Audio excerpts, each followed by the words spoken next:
We begin today at noon with 4 fires in 4 separate locations all around the city. Thanks for joining us for 13 News at noon. I'm Dustin Groven for Matthew Foltz. In all, 7 homes and 1 restaurant were burned and 2 firefighters were injured while battling all of it.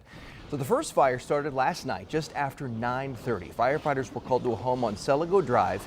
That's near Troy and Arlington on Indy's southeast side. This right here is body cam footage from the firefighters actually fighting the fire right there with IFD. The family told firefighters they heard a loud boom before they smelled smoke, and then their smoke alarms went off. That fire out in the garage and spread to the attic, causing significant damage. Thankfully, though, the family of 5 and their dog all made it out okay. Just before 1 a.m., IFD crews were called to Hamilton Avenue near the east side of Indy. When firefighters got there, they saw heavy smoke and flames coming from 3 houses. All 3 are vacant, and IFD says they are a total loss.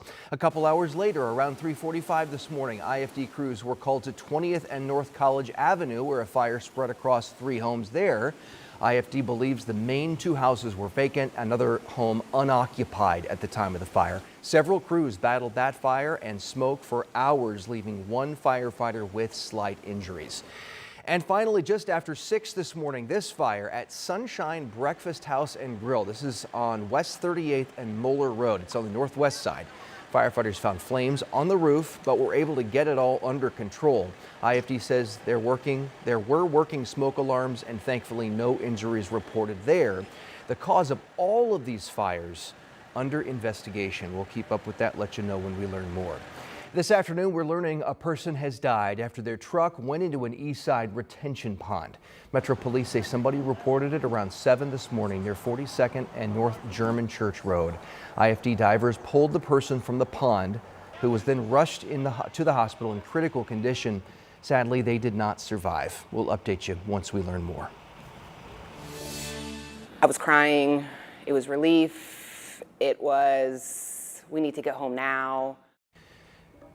Parents are reacting after a shooting at a youth football game this weekend. Police tell 13 News a fight between parents and coaches escalated to a shooting Saturday night at Cardinal Ritter. Right now, we know 1 man is still in critical condition. The other is expected to be okay. Police say the game was wrapping up Friday night when an argument of some sort broke out between the sidelines. Police say someone then pulled out a gun and shot 2 people. It's a very sad and unfortunate ending to a football game. I mean, people come to watch football games and play for fun. Families and kids should be able to go to enjoy a Little League football game and not expect to get shot. So it's very sad. It is. Sure is. Metro Police haven't released any information about who pulled the trigger. Detectives have been looking at security footage to figure out who all was involved. It's important to note here that while the shooting happened in the Cardinal Ritter parking lot, the school had nothing to do with it. We now know the name of a person shot and killed on the city's west side. It happened Saturday afternoon near 12th and Tibbs. Just a few hours ago, the Marion County coroner identified the victim as Brandon Lewis. Officers initially responded to a call of shots fired in that area. When they got to the scene, they found that a man had been shot. Alma Reyes lives near 12th and Tibbs. She heard those gunshots and the screams. I was just laying down. And I got scared, then I heard a gut-wrenching scream. So we all came outside and we saw this woman, she was screaming. Right now, police are asking if anybody saw speeding vehicles or any suspicious people in the area between 2:30 and 3:30 on Saturday. You can call police or contact Crime Stoppers, and you can do so anonymously. We're also learning more about a woman killed in a crash this weekend. It happened Saturday morning on North Keystone Avenue and Broad Ripple on the north side. The Marion County coroner has identified the victim as 67-year-old Joni Craner. She died at the hospital. We've reached out to learn whether anyone else was injured or went to the hospital in this crash. Of course, we'll let you know as soon as we find out. Also, right now, Metro Police are trying to piece together the moments that led up to a deadly shooting on the city's east side. It happened early Saturday morning on Culver Street. PD investigators found a man dead in a driveway from a gunshot wound. No word yet on whether police have made any arrests or perhaps whether they know the reason behind the shooting. Of course, we'll pass along new details.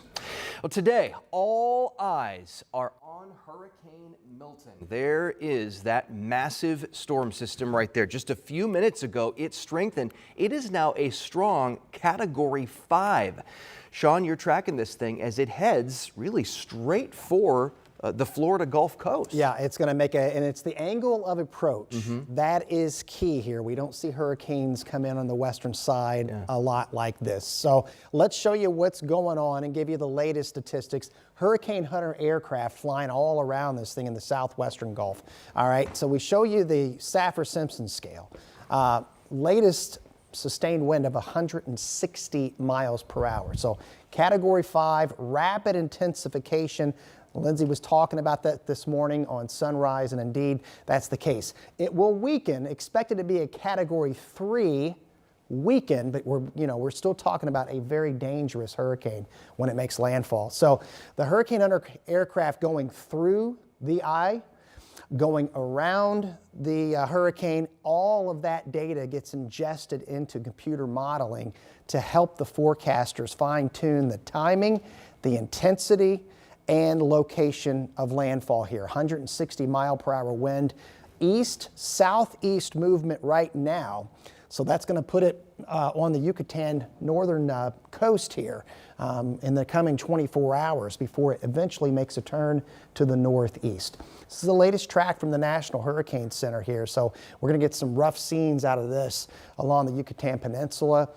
Weakens as it nears the coast because it encounters a bit more wind shear. But landfall sometime around 8, 9 o'clock Wednesday evening, still very dangerous hurricane. We're going to talk about the surge impacts. And I will tell you right off the bat, however, it will not have any impact on our weather locally. That's coming up in the 7-day forecast. All right. Thanks, Sean. Boy, you feel for people on the Gulf Coast. They are just still hurting from Helene. All right. We have much more on Milton and its track on our 13 weather app. You can download that right now.